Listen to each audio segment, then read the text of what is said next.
Hello guys, പുതിയൊരു വീഡിയോയിലേക്ക് ഏവർക്കും സ്വാഗതം. മനുഷ്യ സഹജമായ മിസ്റ്റേക്ക് എന്നും പറഞ്ഞ് നമുക്കിതിനെ ഹ്യൂമൻ എറർ എന്നൊക്കെ പറഞ്ഞ് നമുക്കിതിനെ തള്ളിക്കളയാൻ ആകുന്നതല്ല. കരിയറിന്റെ പീക്കിൽ നിൽക്കുന്ന ഒരുത്തനെ നോക്കി കരിയറിന്റെ എന്താ പറയുക, അയാൾക്ക് ഇനി നല്ല രാജ്യത്തെ അവസാനമായി ഒരു പക്ഷേ പ്രതിനിധാനം ചെയ്യാനുള്ള ഒരു അവസരമായിരിക്കാം. അങ്ങനെ മുൾമുനയിൽ നിൽക്കുന്ന ഒരു അവസരത്തെ നോക്കി രാജ്യത്തിന്റെ ഇതിഹാസമായ ഒരുത്തൻ റിസർവ് ബെഞ്ചിൽ പോലും ഇരുന്നോളാം എന്ന് പറഞ്ഞ് ഉറപ്പ് നൽകി രാജ്യത്തിന്റെ ആ ഒരു ജേഴ്സിയിൽ കളിക്കാൻ കാത്തിരിക്കുന്ന ഒരു അവസരത്തിൽ ഇങ്ങനെ കാണിക്കുന്നത് അങ്ങേയറ്റത്തെ തെണ്ടിത്തരമാണ്. യെസ്, എന്തെന്നല്ലേ, പറഞ്ഞു വരുന്ന മറ്റാരെയും പറ്റിയല്ല, പോരാട്ടങ്ങൾ അതിജീവിച്ച, കനൽ വഴികൾ ഒരുപാട് താണ്ടിയ, പരിക്കുകൾ കാരണം ഫുട്ബോൾ ലോകത്തിന്റെ വിശ്വവേദികളിൽ പലതവണ പൊരുതി വീഴേണ്ടി വന്ന സാക്ഷാൽ നെയ്മർ ജൂനിയറിനെ പറ്റി തന്നെയാണ്. വീഡിയോ ഇഷ്ടപ്പെട്ടാൽ ലൈക്ക് ചെയ്യാനും വിലയേറിയ അഭിപ്രായങ്ങൾ താഴെ കമൻറ്റ് ചെയ്യുന്ന ഒരു കാര്യം ഒന്ന് പരിഗണിക്കുക. അതുപോലെ തന്നെ ചാനൽ ആദ്യമായാണ് കാണുന്നതെങ്കിൽ സബ്സ്ക്രൈബ് ചെയ്ത് നമ്മുടെ ഫാമിലിയുടെ മെമ്പർ ആവുന്ന കാര്യം ഒന്ന് പരിഗണിക്കുക. ഇൻസ്റ്റാ പേജിൻ്റെ ID ഡിസ്ക്രിപ്ഷനിൽ കൊടുത്തേക്കാം, ഫോളോ ചെയ്യുന്ന കാര്യവും പരിഗണിക്കുക. നിങ്ങളുടെ വിലയേറിയ സപ്പോർട്ടാണ് എന്നെ മുന്നോട്ട് കൊണ്ടുപോകുന്നത്. ഒന്ന് സപ്പോർട്ട് ചെയ്യുക ഗൈസ്. വീട്ടിലേക്ക് വയ്ക്കാം. കാര്യം എന്ന് വെച്ചാൽ ഇന്നലെ കോട്ടബയ്ക്കെതിരെ സാന്റോസിന്, നെയ്മറിന്റെ ക്ലബായ സാന്റോസിന് മത്സരം ഉണ്ടായിരുന്നു. അപ്പോഴത്തേക്കും മത്സരം ഇങ്ങനെ പുരോഗമിക്കുക, സാന്റോസ് 3-0 പിന്നിലാണ്.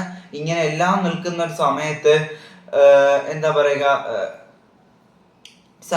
നെയ്മറിന്റെ ഒരു കാലിനൊരു നോക്ക് വരുന്നു.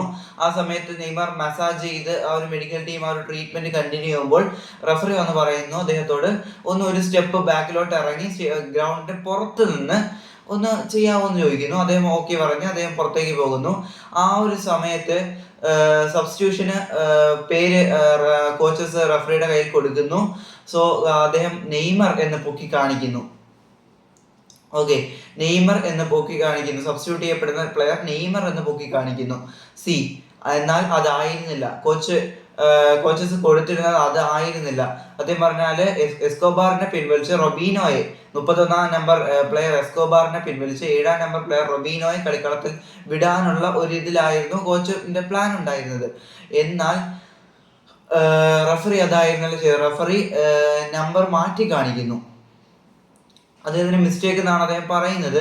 അദ്ദേഹം ആ റഫറിയുടെ ഒരു ന്യായീകരണം എന്ന് പറയുന്നത്, അദ്ദേഹം റിപ്പോർട്ടിൽ പറയുന്നത്, സാന്റോസിന്റെ അസിസ്റ്റന്റ് കോച്ച് അദ്ദേഹം എന്നോട് പറഞ്ഞു എന്താണ് നെയ്മറെയാണ് പിൻവലിക്കുന്നത് എന്ന് എൻ്റെ അടുത്ത് പറഞ്ഞു എന്നാണ്. എന്നാൽ നെയ്മർ കളിക്കളം വിട്ടു പോകുന്നതിന് മുമ്പ്, അതായത് കളിക്കളത്തിന് പുറത്ത് വെച്ച് തന്നെ അദ്ദേഹം ഇതിനോട് പ്രതികരിക്കുന്നുണ്ട്. അദ്ദേഹം ആ ഒരു പേപ്പർ സബ്സ്റ്റിറ്റ്യൂട്ട് ചെയ്യാൻ കോച്ച് കൊടുത്ത ലിസ്റ്റിൽ ആ പേപ്പർ ഉണ്ടല്ലോ, അത് അദ്ദേഹം ക്യാമറയുടെ മുമ്പിൽ പൊക്കി കാണിക്കുന്നുണ്ട്. അത് റൊബീനോ ഇൻ, അതേപോലെ എസ്കോബാർ ഔട്ട് എന്ന രീതിയിൽ തന്നെയാണ് ആ ഒരു പേപ്പറിലും പറയുന്നത്. അപ്പൊ പിന്നെ റഫറി എന്ത് നോക്കിക്കൊണ്ടാണ് സബ്സ്റ്റിറ്റ്യൂട്ട് ചെയ്തത് എന്ന് ചോദ്യചിഹ്നം തന്നെയാണ്. നെയ്മർ അപ്പോൾ കളിക്കളത്തിലേക്ക് വരുമ്പോൾ അദ്ദേഹത്തിന് യെല്ലോ കാർഡ് കിട്ടുന്നു. നെയ്മറിന്റെ വിശദീകരണം ഇങ്ങനെയായിരുന്നു, എന്താ പറയുക, എനിക്ക് ഒരു നോക്ക് ഉണ്ടായിരുന്നു. ഞാൻ നേരത്തെ പറഞ്ഞല്ലോ, റഫറി ഒരു സ്റ്റെപ്പ് എടുത്ത് ബാക്കിലോട്ട് നിൽക്കാൻ പറഞ്ഞത് നെയ്മർ പറഞ്ഞൊരു കാര്യമാണ്. അദ്ദേഹം ഞാനത് കണ്ടിന്യൂ ചെയ്യുകയായിരുന്നു എന്ന് അദ്ദേഹം പറയുന്നു. കൂടാതെ അദ്ദേഹം പറയുന്നതെന്ന് വെച്ചാൽ, ഒരു താരത്തെ പിൻവലിക്കണോ വേണ്ടേ, അല്ലെങ്കിൽ ഒരു താരം ആരാണ് എന്താ പറയുക കളിക്കളത്തിലേക്ക് പോകേണ്ടത്, ആരാണ് പുറത്തേക്ക് പോകേണ്ടത് തീരുമാനിക്കേണ്ട കോച്ചാണ്, അല്ലാതെ ആ ഒരു റഫറിക്ക് അതിൽ ഒരു അധികാരവുമില്ല. പിന്നെ അദ്ദേഹം എന്ത് നോക്കിയാണ് ഇങ്ങനെ ചെയ്തത്? എന്നിട്ട് ഞാൻ കളിക്കളത്തിലേക്ക് വന്നപ്പോൾ എനിക്ക് യെല്ലോ കാർഡും തന്നു എന്ന് നെയ്മർ പറയുന്നു. ഞാൻ നേരത്തെ പറഞ്ഞില്ലേ മറ്റേ ഒരു സ്റ്റെപ്പ് എടുത്ത് നിൽക്കാൻ, അത് നെയ്മർ പറഞ്ഞ സ്റ്റേറ്റ്മെന്റ് ആണ് ഞാനിപ്പോൾ നിങ്ങളോട് പറഞ്ഞത്. അതാണ് ഞാൻ കോട്ട് ചെയ്തിരിക്കുന്നത്. അതാണ് നെയ്മർ പറയുന്ന ഒരു വിശദീകരണം എന്ന് പറയുന്നത്. ഇത് ഒരിക്കലും അംഗീകരിക്കാൻ പറ്റില്ലെന്ന് നെയ്മർ പറയുന്നു. കോച്ച് കുക്ക ഇതിനോട് പ്രതികരിക്കുന്നുണ്ട്. നെയ്മർ പറയുന്നത് എനിക്ക് നോ പ്രോബ്ലം, എനിക്ക് പരിക്കുകളൊന്നും ഇല്ലെന്നും അദ്ദേഹം പറയുന്നുണ്ട്. കുക്കിയും അതേപോലെ തന്നെ പറയുന്നു, ഞാൻ ഇങ്ങനെ എന്നോട് എസ്കോബാർ പറഞ്ഞിരുന്നു എന്നെ സബ്സ്റ്റിറ്റ്യൂട്ട് ചെയ്യണം, കാരണം എനിക്ക് പരിക്കുണ്ട് എന്ന് എസ്കോബാർ പറഞ്ഞു. അതുകൊണ്ടാണ് ഞാൻ എസ്കോബാറിനെ പിൻവലിച്ച് റൊബീനോയെ ഇറക്കാൻ തീരുമാനിച്ചത്. എന്നാൽ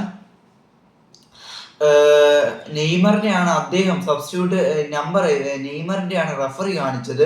സോ അതുകൊണ്ട് പരിക്കുണ്ടായിരുന്ന എസ്കോബാർ കളിക്കളത്തിൽ തന്നെ നിൽക്കുകയും ചെയ്തു. മികച്ച രീതിയിൽ കളിച്ചുകൊണ്ടുള്ള നെയ്മർ കളിക്കളത്തിൽ നിന്ന് തിരികെ പോകേണ്ടിയും വന്നു. ഇതൊരിക്കലും അംഗീകരിക്കാൻ പറ്റത്തില്ല. ഇത് റിഡിക്കുലസ് ആണെന്ന് എന്താ പറയുക കുക്ക പറയുന്നു.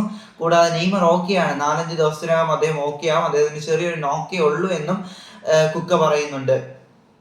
കൂടാതെ കുക്ക വേറൊരു കാര്യം കൂടെ പറയുന്നു, കോളപ്പ് ബ്രസീലിന്റെ ഫൈനൽ കോളപ്പ് അതിന്റെ കാര്യത്തിൽ തീരുമാനിക്കാൻ ഞാൻ ആളല്ല. സോ ഞാൻ ഇപ്പോൾ ഫോക്കസ് ചെയ്യുന്നത് ഞങ്ങളുടെ ടീമിന്റെ മത്സരത്തിലാണെന്നും കൂടെ അദ്ദേഹം പറയുന്നുണ്ട്.